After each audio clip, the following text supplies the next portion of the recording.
Hey, everybody.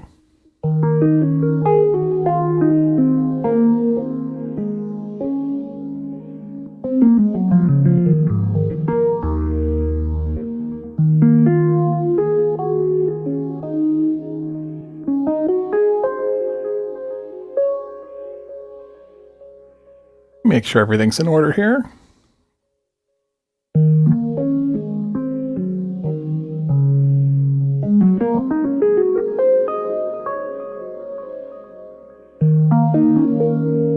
I'm going to assume, well, somebody confirm for me that you can see my hands playing and you can hear my voice speaking and the music's coming through.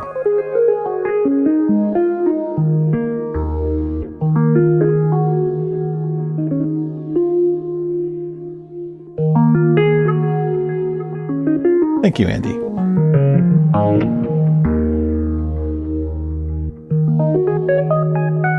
Happy Sunday, everybody. We're moving along today to the next song. Since these streams tend to be logs of production. My wife and I have our relationship basically based on bathroom humor. So if you say logs of anything, right? I'm a nerd, so logs mean logging is a thing.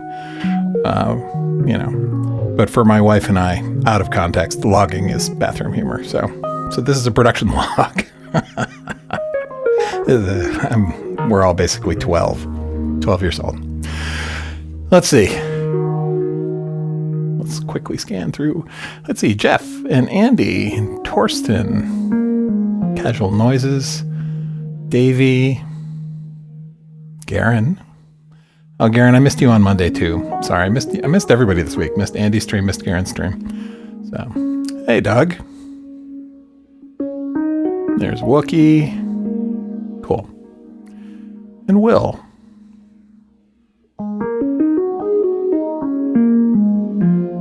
All right, so let's talk about what I accomplished this week musically.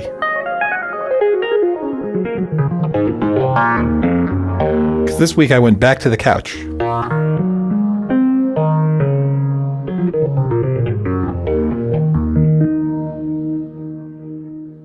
Excuse me. All right.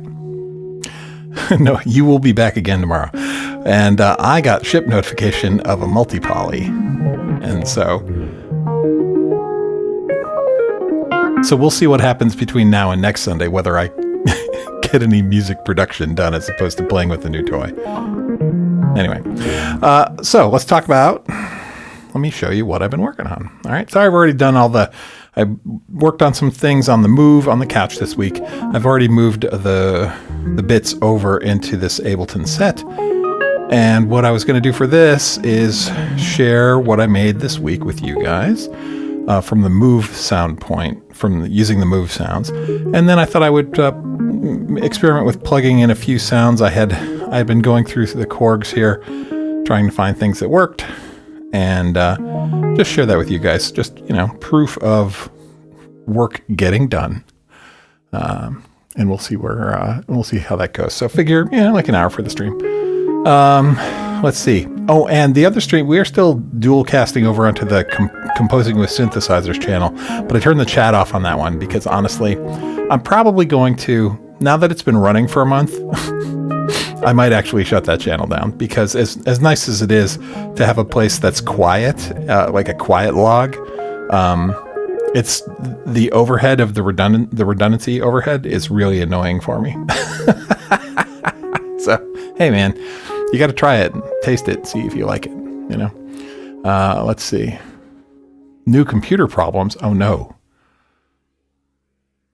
I'm so sorry, Jeff.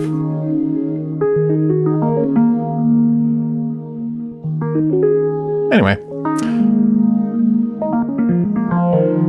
It's working now though, Jeff. All right, well, I'm glad. So you can jam. Because that was a thing, right? You would play over other YouTube people when they were streaming, right? That's cool. All right, so let's talk about what do we got here.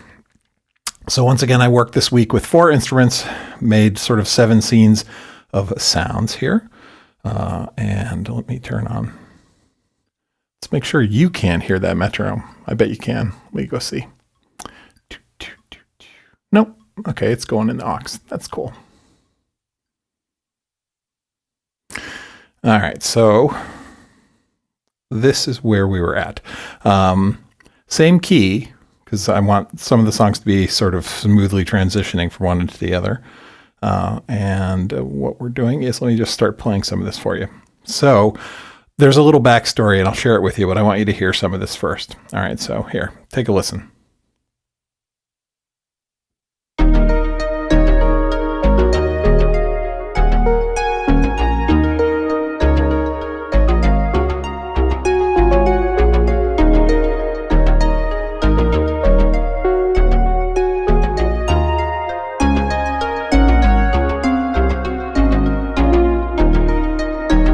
So that's the first scene. Let's look at the MIDI that's firing here.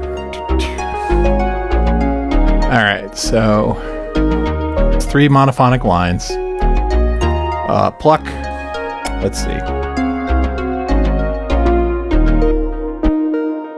There's sort of this soft pluck going on. And then there's this a little sharper.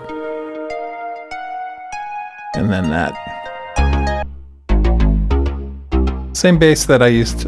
So when I compose on the Move, the sounds are pretty much these 3 sounds, and a fourth little horn lead. And I don't worry too much about like what the final thing is going to sound like, because I'm going to swap these out. But so you could say I'm in this sort of Renaissance-y place.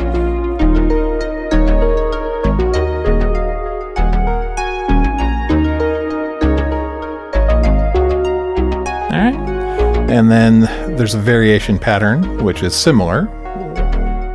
Let's see. We'll let it come around. There we go.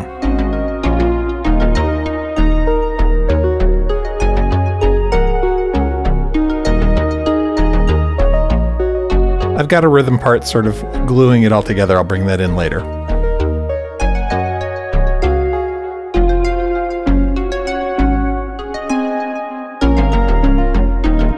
All right, so we're doing this sort of Renaissance thing, and little people dancing, that kind of thing, gnomes, elves, whatever. I see Andy's. Andy perks up at gnome, and let's see, bardcore. Yeah, there you go. Hey, Tracy, exactly, bardcore, or your D&D interstitial, right? So I wanted to share this with you. I went, as I was doing this, I'm like, oh yeah, this is like Ren Fair stuff from my youth. And I had this flashback to when I was, 13. My mom was really into fantasy, sci-fi, all that stuff. She's the one who got me hooked there. I mean, my dad liked stuff, but my mom she would give me books when she was done reading them. And she got really excited, and they sat me down. They would watch movies, and then to make sure they were appropriate for the kids. And then they would like get excited and sit me down, and I would watch something with them. And they got really excited on cable television in the early days of cable. The premium channel Showtime had a BBC production, or somewhere. I want to say it was an English production. I don't think it was done in Hollywood, of yet another round of Robin Hood thing, right? And it starred this actor, Michael Prade, who I totally love to this day because of his role here. And I'm just going to play you the opening music from that television show. So you can hear the background music there. It's not, I'm not lifting anything. I'm not stealing any of it, but you can hear this. And when I started putting this together, I was like, oh Jesus, this reminds me of that old Robin Hood TV series. And then I went looking for it. So hold on a second. Let me play this for you. Let's see. Get ready for it's total 80s cheese. So be prepared.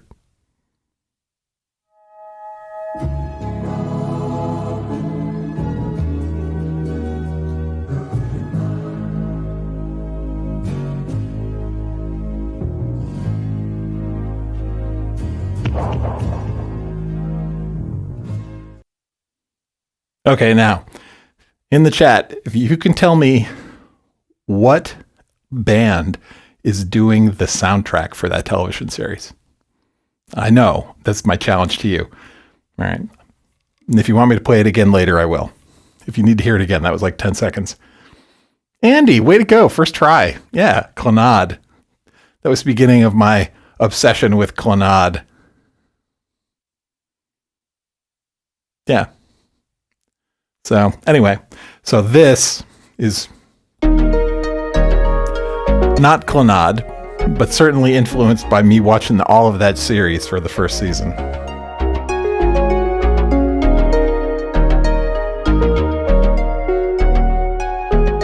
Right? I could totally see Robin and Marion stomping around the woods.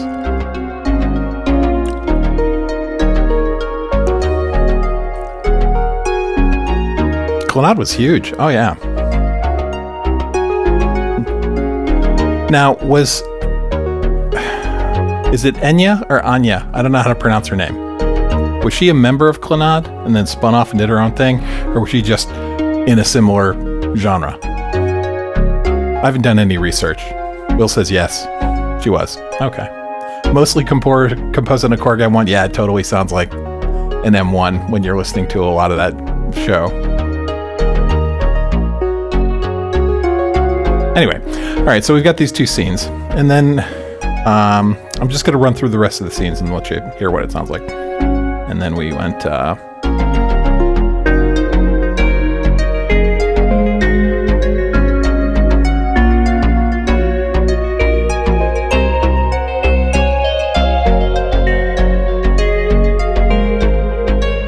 Thanks, Will.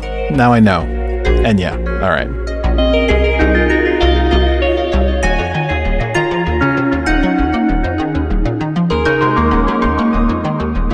Just running through these patterns, just to prove that I did do some work. I had the bones of this written a while back, and I've just developed it more this week.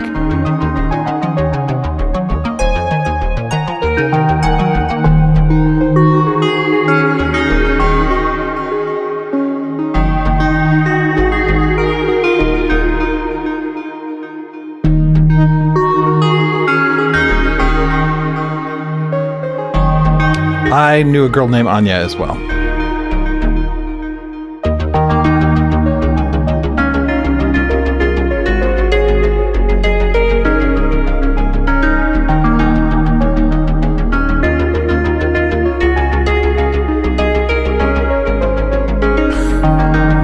Funny, Will. All right, that's it. And then something else. So this needs some development. I've got a rhythm track behind it. Let me play it again for you with the rhythm track real quick.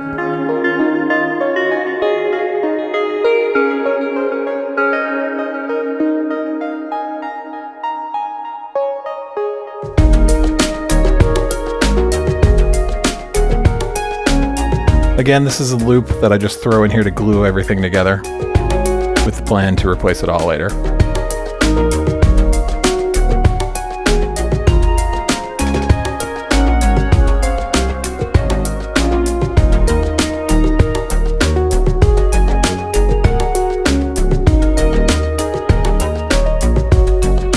And the idea is I will play some sort of melody over top of these. Some sort of vocalization.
Anyway, so that's what I did this week. Been working on that.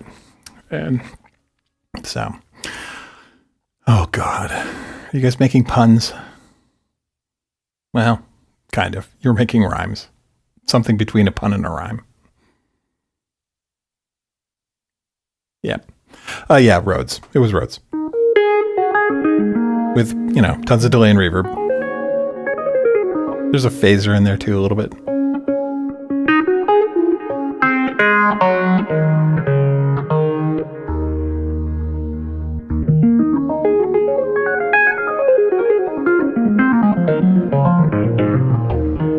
So do you guys know Amin Bhatia or Amin Basha? I don't know if I'm pronouncing that right.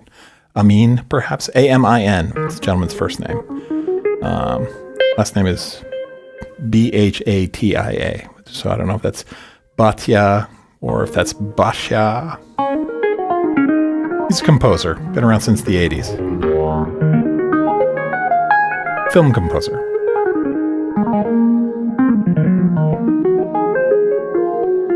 It's another subject of inspiration.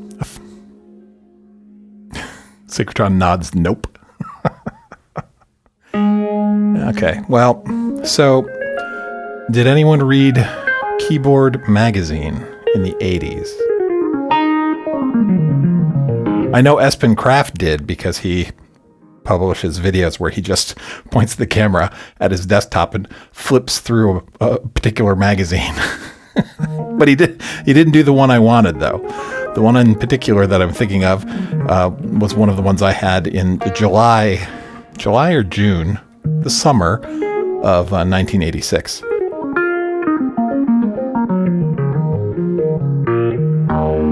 You read Keyboard every month. Is Keyboard Magazine still being produced?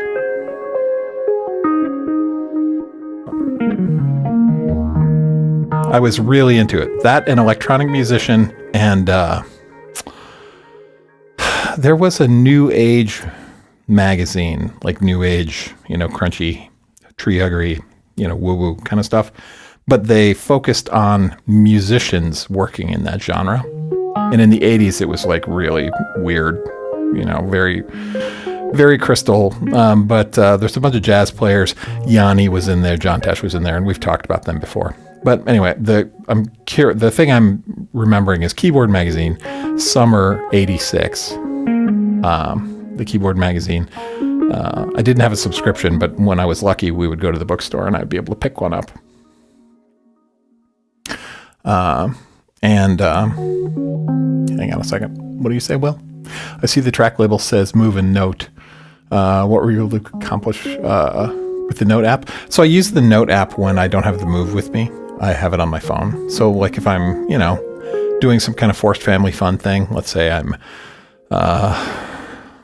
we're at the garden shop, which I enjoy going to, but sometimes we go and Sarah wants to select seeds, and that's the phase we're in right now. She's selecting seeds and sort of sprouting seedlings for the coming spring. And that's a science that she controls. I don't really have much input into the actual seeds, but I do have to be present because I'm a good husband. So we were at the flower garden center, and she was going through the seeds and I was bored. So I pulled out my phone and I would piddle around on the Note. Or if there's, if we're waiting for prescriptions at the pharmacy, right? That can sometimes take a long time, especially if they've got people there getting vaccinations, because the same people who get your prescriptions are also the people who do the vaccinations. So anyway, so I should probably make a set in Note called, waiting at CVS. But will you find the Note app challenging? I do have an oversized phone. I don't know if that helps, but anyway, back to Keyboard Magazine for a second. So the reason I'm bringing keyboard up is because in the summer of 86, in my Keyboard Magazine, there came a flexi disc, those little, 45 printed on flexible black plastic. It came with a flexi disc insert. And side 2 was like an ad for a reverb unit or something like that. But side 1 was this piece of music. Can't remember what it's called. I'll tell you in a minute. Anyway, but it was by this guy, Amin Bhatia. All right. And there was a little article about why was this music injected in there. And he was a composer, and I didn't have any synthesizers that summer. Okay. I had not yet acquired any synths. My friends had synths, and I was playing bass a lot. So I'm reading this, and in the article, he says, here's a piece of music. The piece of music you're about to hear was produced entirely with a Mini Moog, a DX7, and an Emulator 2. And those are the only instruments here. And then you listen to it.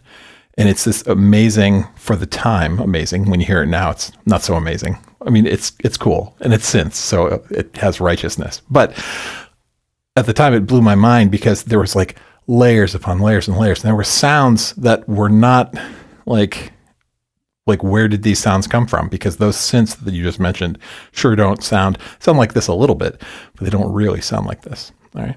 And in the article, the guy, Bhatia, said, oh, well, I had an opportunity to produce this piece of music with one of the Pocoro brothers from Toto. And it's like, we got together and he showed me about layering. And basically, they layered on tape, like the Mini Moog and the DX7. And they would like make voice lines where there's like 8 layers of synths all playing in unison, but they laid them down one at a time, right? Because they only had those 3 synths. So they couldn't just stack them, right? It's just amazing. And I wanted to play an excerpt of that for you guys because it ran across my feed on YouTube and was like, holy shoot. I remember, I'm trying to keep it family friendly. I remember this piece of music from my childhood, and I'm like digging through, and it's like, oh yeah, that's that flexi disc that was in that Keyboard magazine. So I'm going to play that for you guys in a second, just because it's relevant to the way I work, because I like to work in layers. Now I don't have to print 8 tracks of audio to tape in order to get a synth sound. I can just, if I'm working in software, I can just layer virtual instruments on top of each other in a stack, right? Or in hardware, I've got enough hardware that I can layer together in a stack. But anyway, Doug's been having issues with Live 12 lagging when it updates the LEDs on the montage. You mentioned that to me in the, I think in email or Discord, but Bitwig doesn't. I don't know what to do about it though, Doug. I'm not sure. Would there be similar good controllers other than Novation that would enable me to play the way that I do? Well, there's the Push. That's what I'm playing. Then there's Novation. There are other grid controllers, but I don't know of any. Akai makes some. I don't know if they make. I think that with the MPC64 or APC64, I think is one. You can look into that, Doug. I'm not sure, and I'm sorry about the lagging on your montage. Don't know. I don't have a montage. Actually, Garen, do you have a montage, or you had a montage? I don't know. You should ask though. Ask around the community, Doug. Unfortunately, I'm a dead end because I don't know. Electronic Musician was another favorite, Garen. Yeah. Batias. In 81, his composition won the Roland Corporate Internet. Yeah, he won that. He entered, the first time he entered it, well, tell you what, let me play you his music first. All right. So hold on. Let me play you, Amin Bhatia, an example of his stuff. I've got one queued up. It's just 32 seconds. I'm sure I'll get copyright struck or something like that, demonetized, but that's not a big deal. Listen to this. What you're about to hear is just layers of Mini Moog DX7 in Emulator 2. All right.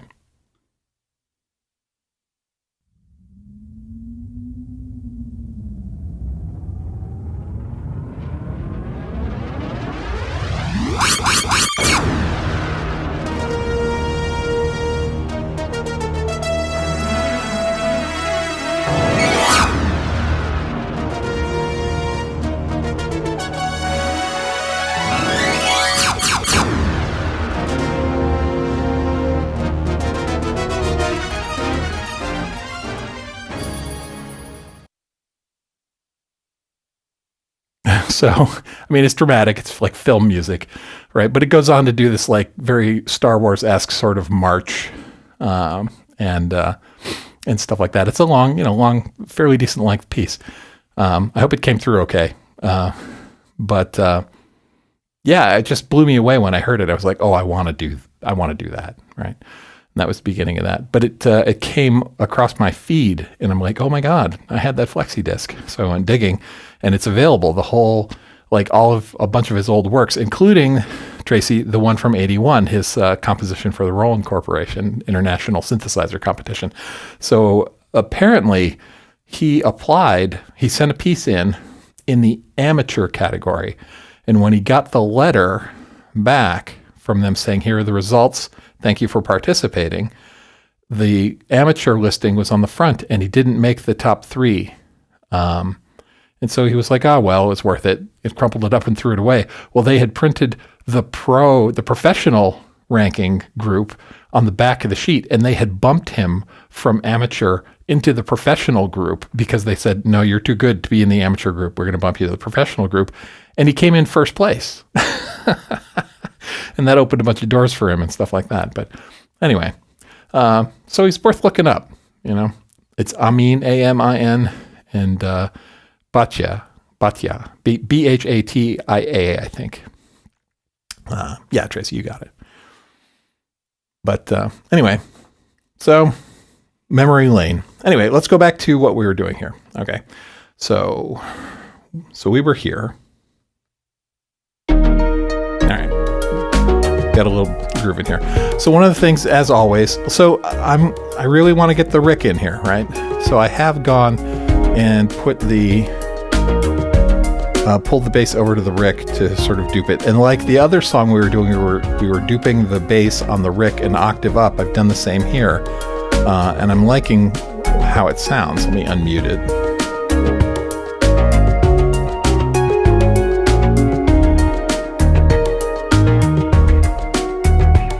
Forgive the mixing. I'm just sort of winging the mixing right now.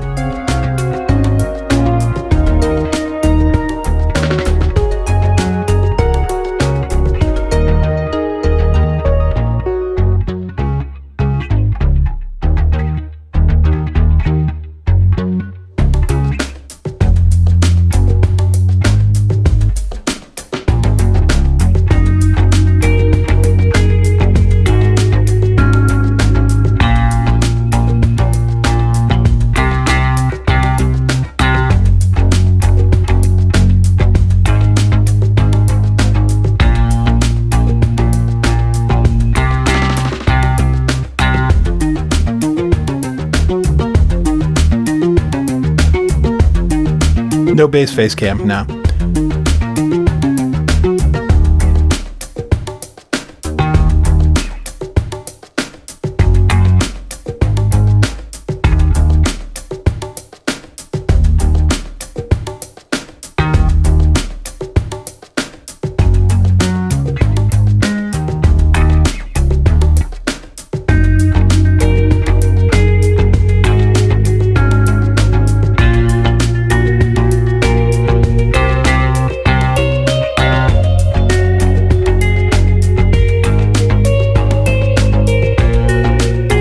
These other pluck tracks.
Anyway, so I'm okay with that for now, right? All of this may change later once I start sort of doing a deeper arrangement. Between now and next week, what I'll do is I'll move this over into the linear arrangement mode and then start actually thinking about what we want the voice to say, right?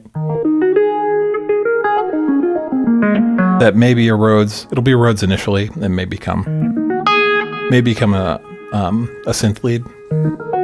My goal is to have each track on the album have a cohesive sound, but to have the main voice or two be sort of distinctive for each song.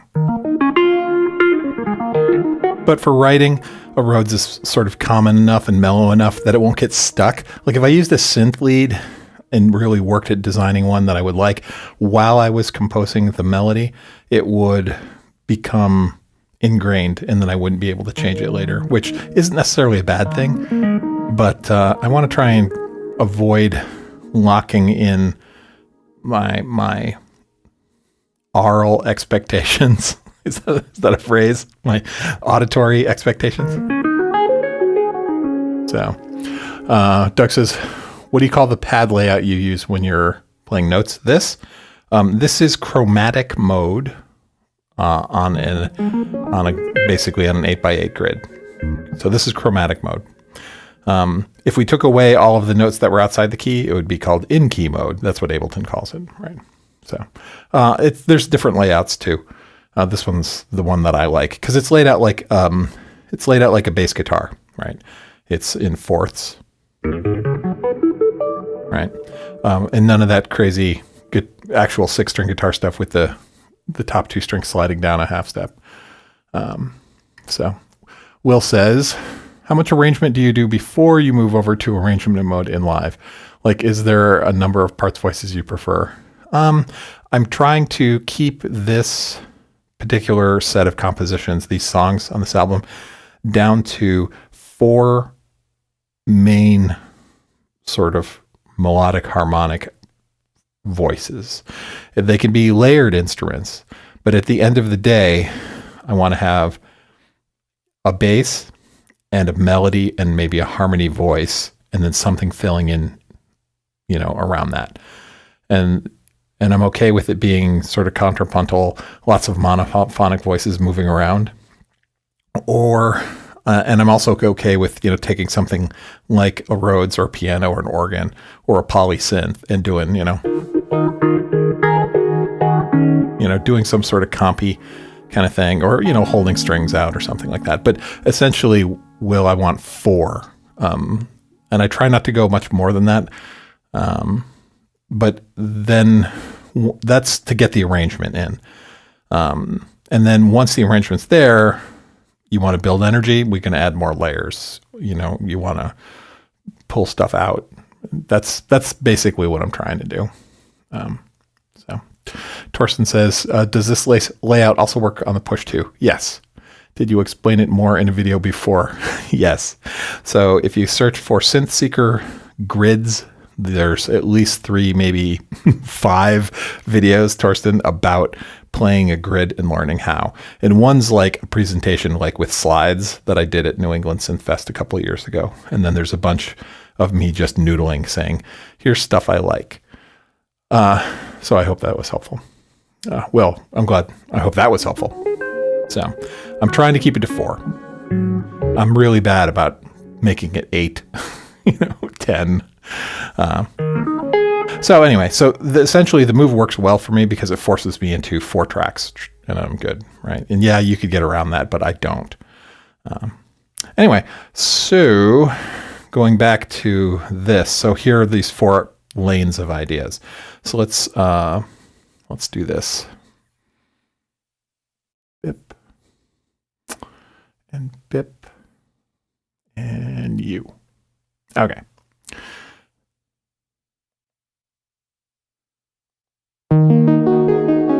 All right, so this pink line, these patterns. All right, I want to replace this this move and note. This is the instrument off of the Move. And I'd like to replace it with something off the Op6. So I'm going to duplicate the patterns here over to the Op6, right? And this is convenient on the push because you just hold down the duplicate button and tap where the target and the destination, I think. I may have just overwritten all of these with this. We'll see. No. Okay, I didn't. Okay, good. Yeah, so hold down duplicate and tap target destination, target destination. So that moved all that over. So now if I unmute the Op6, let's see.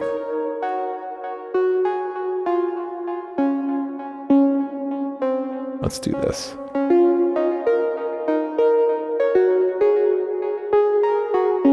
Solo. I'm a goober. Hold on a second. All right, yeah, they're soloed. Now I just want to start this. Okay, same pattern. Now it's playing on the Op6. Okay. And basically this becomes a bug hunt at this point. I'm going to start going through some presets.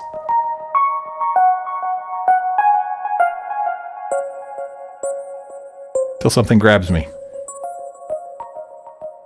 Now, one thing is that on the Move, if I go to the clip for this, so you can see, or maybe you can't see, the notes are incredibly short. They're just tiny little taps from the Move because that was how I was playing them in. And the sound on the Move has a long sort of tail. So even though the MIDI notes are really short, it would ring out. But now on the Op6, they're really truncated. So I want to reach in and just sort of like, I don't want to make them legato, but I want to make them a bit longer.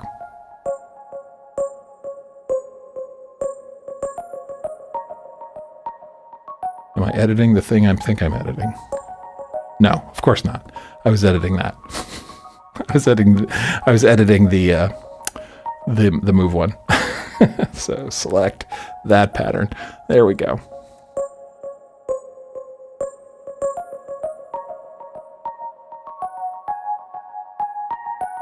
There we go. I want to be a little bit longer. So now when you roll through some presets here.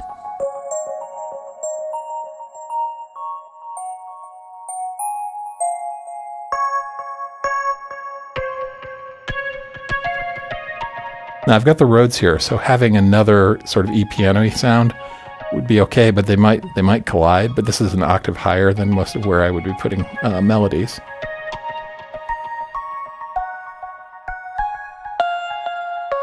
You can't see, but I got my hand on the Op6 over here.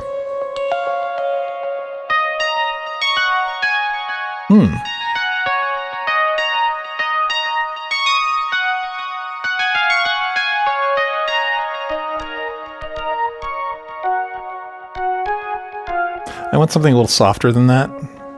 Like not quite as sharp a pluck. I want kind of a rounded pluck.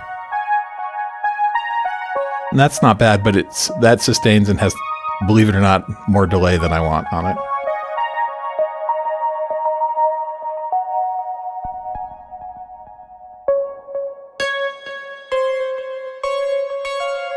This is pretty good. All right, let's bring the bass in for a second.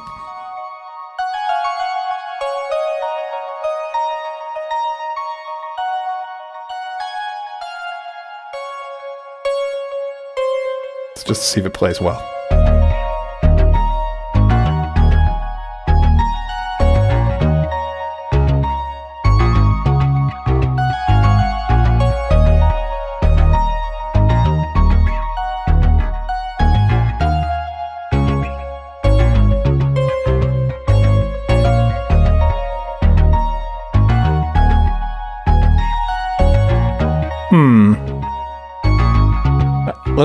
Let's do this. I want to put this pluck back in just to hear the two parts playing together. I'm not sure I like this Op6 patch, but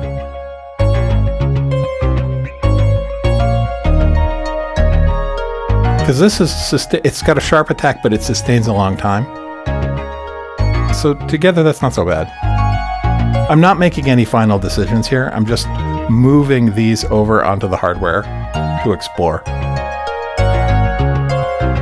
hear it with the rhythm. Now I need to solo the rhythm. Hang on a second. I got too many things muted. Or soloed. Here, let's unsolo everything.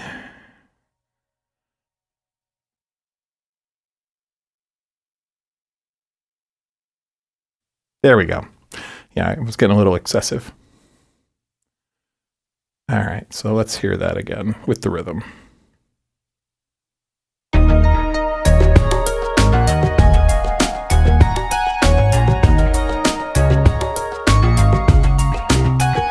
Doug says Bitwig as of 5.3 does not have the scale-aware, scale-quantized feature of Live 12, but it fits better in your personal workflow. Well, that's cool. I can still do what you're doing in Bitwig. I think you can. I'm pretty sure. Hey, Gwen, you're a Bitwig user. Doesn't Bitwig have like a scale quantized thing for MIDI? I'm sure it's got a MIDI instrument device in there. It must. Doug, you'll have to dig around. You might have to RTFM. Or it looks like Tracy may know.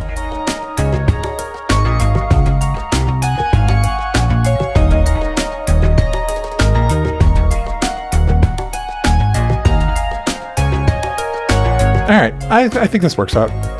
Let's try some of the other patterns to see if it still works.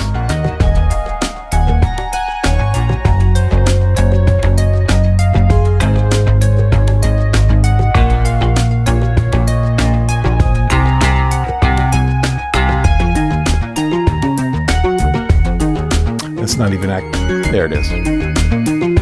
This is just ornamentation on this pattern, this scene.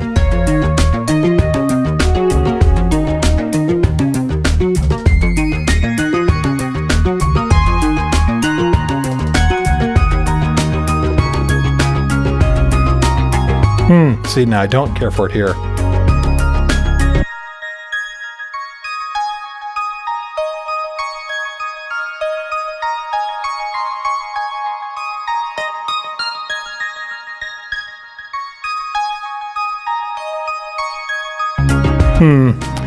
Maybe I want to bring it down an octave for this pattern. Hold on a second.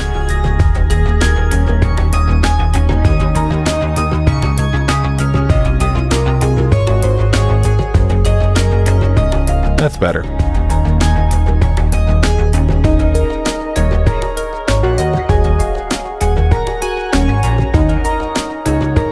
All right, that's acceptable. It's not. It gets me onto the hardware. I think I may have to go in and tweak it because the instrument is. So the Move is nice, but it's not super. I shouldn't blame the Move. I am not proficient on the Move as far as getting a lot of expression into my playing. I'm better on the Push because they are different sets of pads. So I think I can pull the sort of expressiveness out of here I want.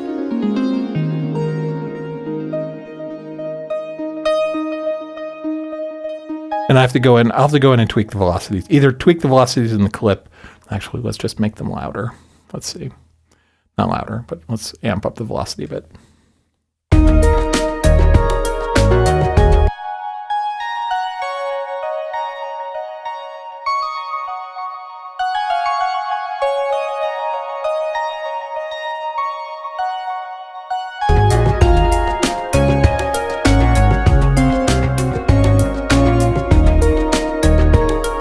That's not bad. All right, let's do another one. Let's try moving this pluck over.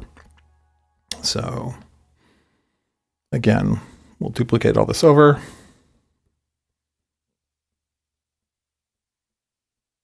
All right, and this is mod wave.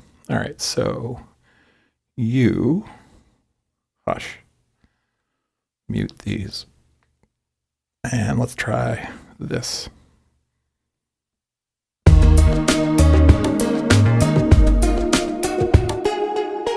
All right, so this is the mod wave. Let's. All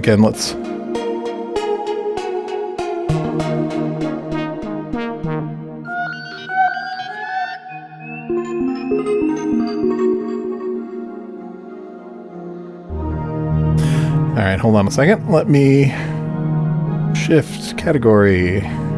Can't see this. I should probably point the other camera like at the synth, but It's such a small screen.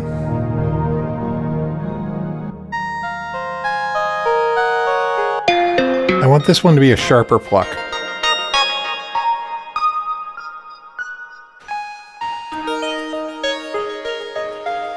Ooh, that's interesting.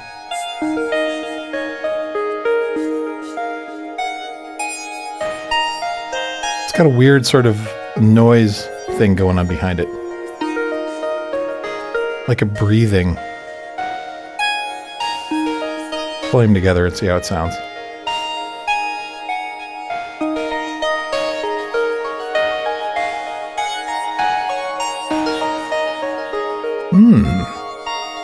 Let's pan them. Let's separate them in the pan.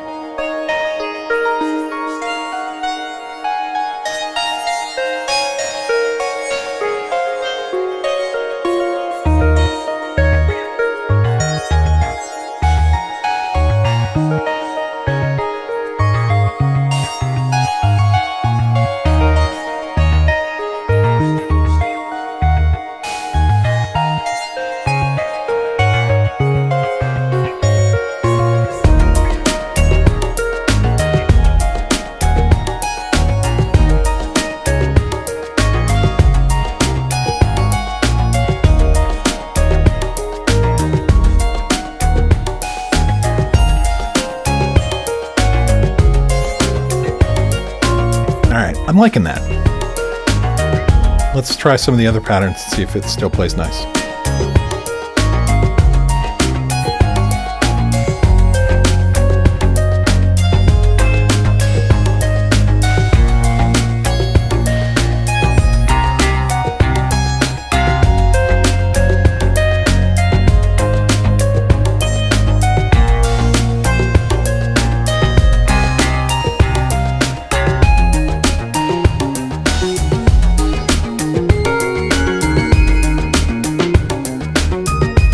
Okay with that.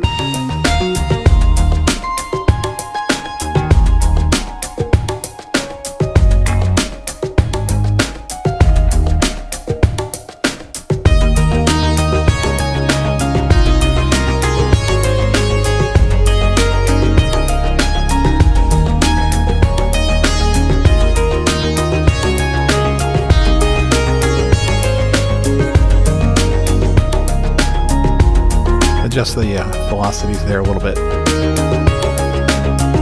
We'll bring the other one up a bit.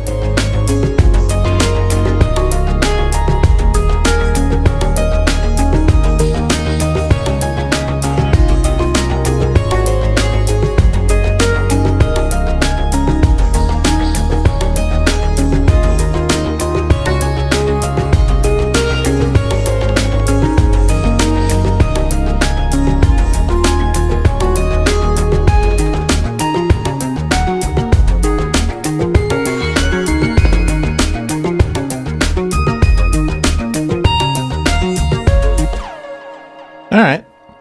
That feels pretty good. All right. What are you guys doing in the chat? Let's see. All right. Doug and Gwen are figuring it out. Cool.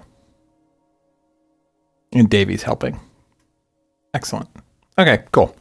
Let's see. Oh, you know what? There was one other thing I wanted to show you. One other, Bhatia thing. Hang on.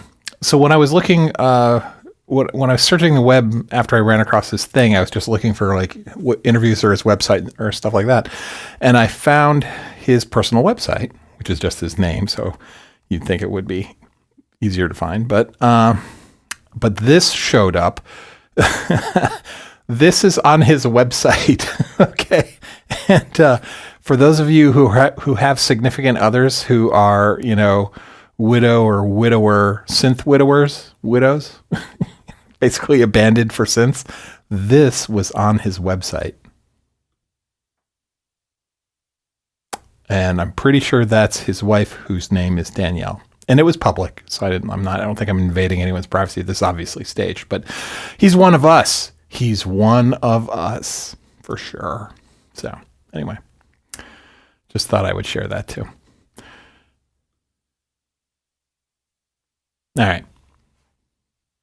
Anyway, so Bhatia. I put links in the description of the stream for his site. So check it out, or his at least the full version of the recording I played a piece of. All right, it's 2:51. Let's do this. What do we want to do? I think I'm going to run through this. Actually, let's do a quick. We'll print this to arrangement view really quick. Okay. And then I'm going to play a little bit over it on the roads. So let's do that. All right, we're going to be here. So for anyone who's new to Ableton, what I've got here is a whole bunch of clips, okay? And I'm going to play them. I'm going to trigger the clips so that they appear on a timeline in arrangement view. Okay, that's the goal. All right, save. So let's just do that real quick. So bear with me. This will take 4 minutes or so. So you're going to hear all the patterns play through once. They'll appear on the arrangement view, and then I'm going to start shuffling them around. Okay, so hang on a second.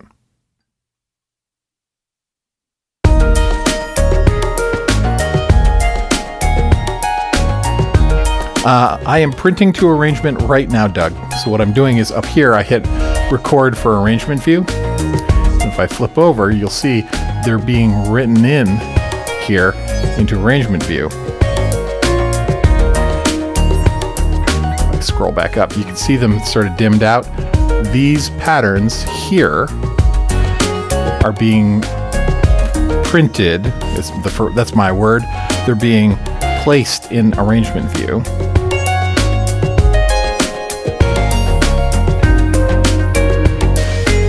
I'm literally just going through the scenes, and I'm going to get them into arrangement view, and then I can arrange them. I'll show you in a minute. Let me finish. 1 second.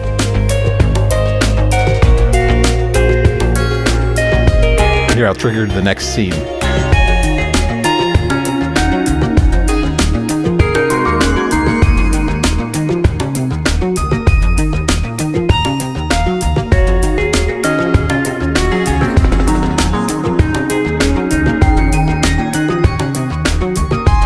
Three more to go.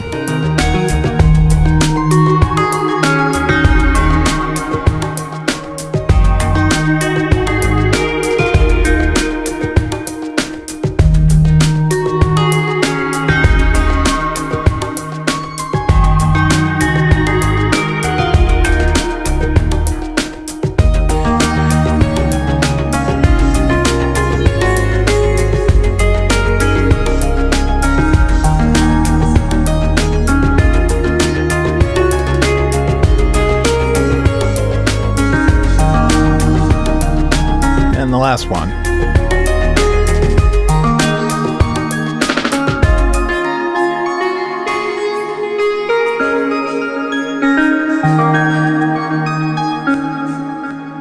All right.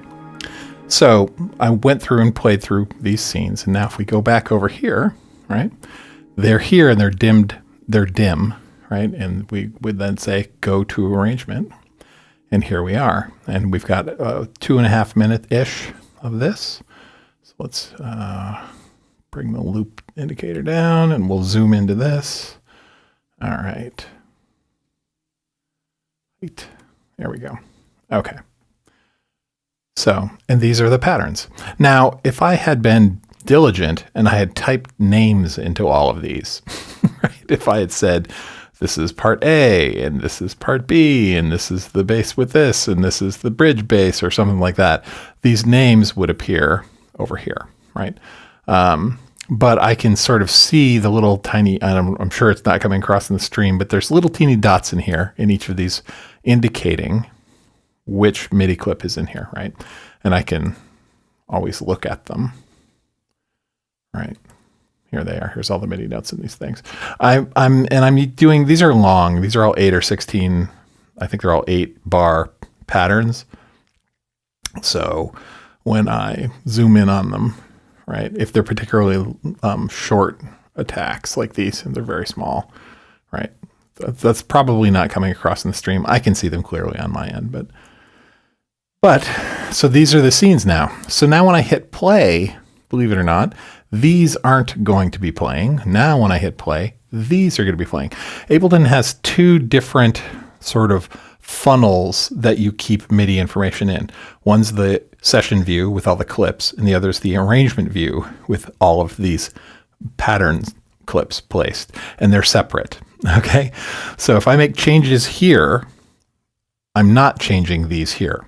Okay, and so that's why I say printing, because what I did was I played these and recorded them over into this. And now in here, we can do our arrangements and stuff like that. So if I want to, if I come back, right? So these, if I mute or solo this, let's see. Let's get one that's actually playing.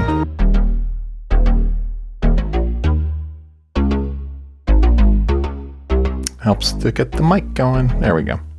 Right, so this is the bass. So you'll see as we transition from this clip to this one, I don't have to change any scenes. I'm just each pattern. This was scene 1, this was scene 2, this is scene 3.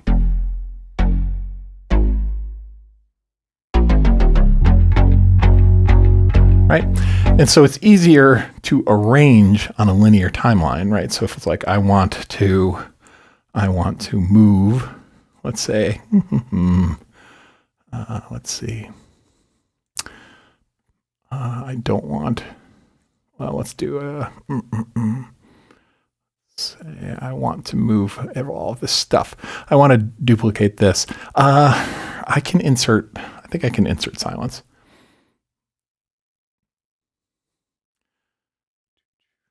If I copy all of these, place my thing here, come here you, and then I insert them. It overwrites them. I can insert though. Hang on a second. Create. There we go. Insert silence. How much? 8 bars? 8 bars. There we go. And now I can paste them in there. So now I've doubled this. Actually, I think I could have said duplicate, and it might have done that. Let's try that again. I duplicate it. Nah, it duplicates it, but overwrites, so it's destructive. So yeah, I need to insert it. There is an insert hotkey. I just never use it. I tend to drag things around. So again, this is embarrassing, right? It's like here I'm lifting up my skirt and saying, here's my personal workflow, and I have my patterns of the way I work, right? And they're not the most efficient, but that's the way it is.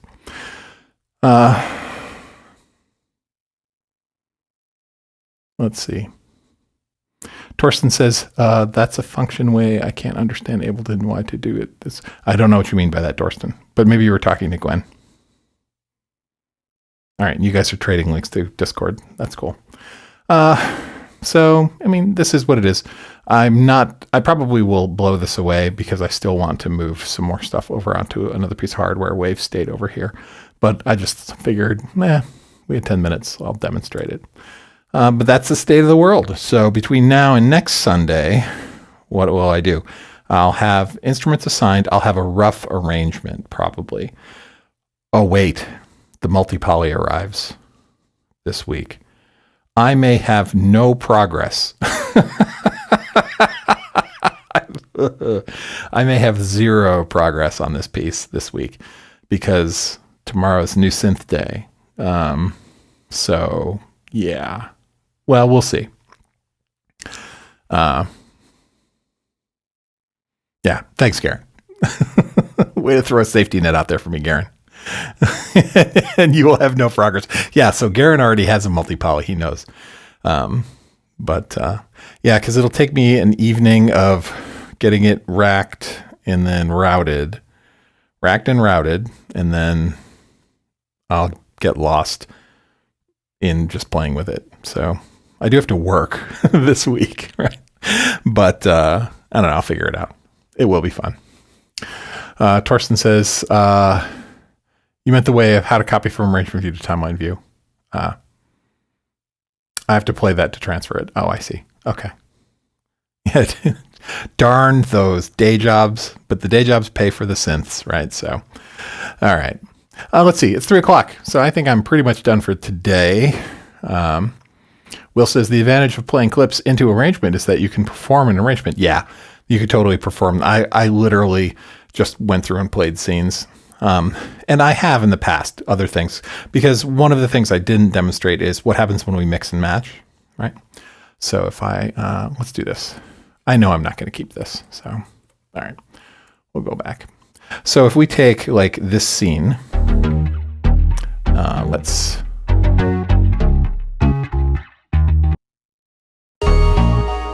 all right. So like this scene is here, right? But maybe I want to see what these harmony instruments sound like with a different bass line, one of the other bass lines, right? Right, you can mix and match. This is something, when Ableton first came out, this blew everything away. It was like, holy moly.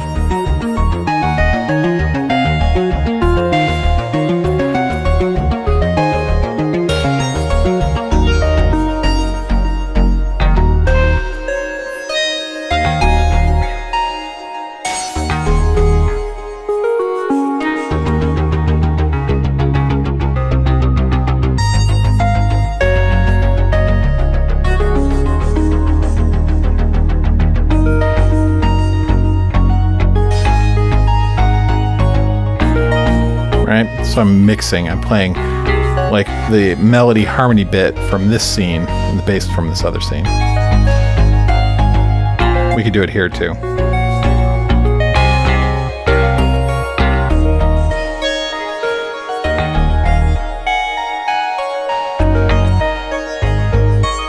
I mean, we could bring back the other instruments.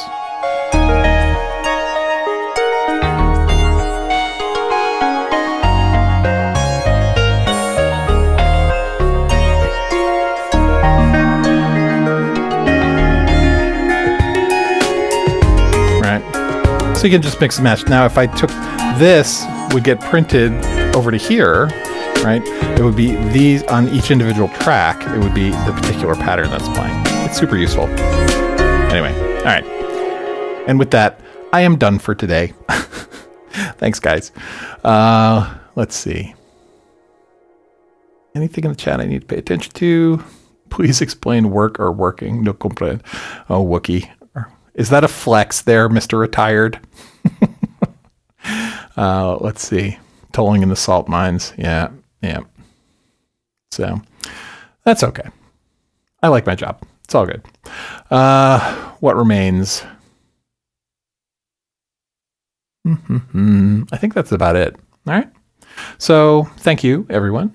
It's been good to see you, hear from you. Thanks for watching a production log, which is probably not the most entertaining thing, but that's what we're doing these days for streams. I keep toying with the idea of releasing another video that's like a video about something, but any topic I come to feels forced right now. It's sort of like, oh, I could do a video on X. And it's like, why would I want to say that right now? I'm not actually doing X. You know, that's that YouTube sort of like the fear of must keep making content. It's really not my thing.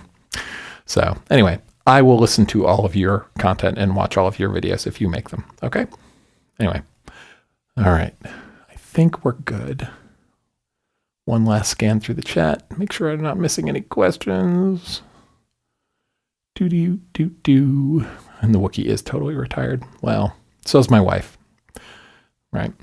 You and her. You can hang out.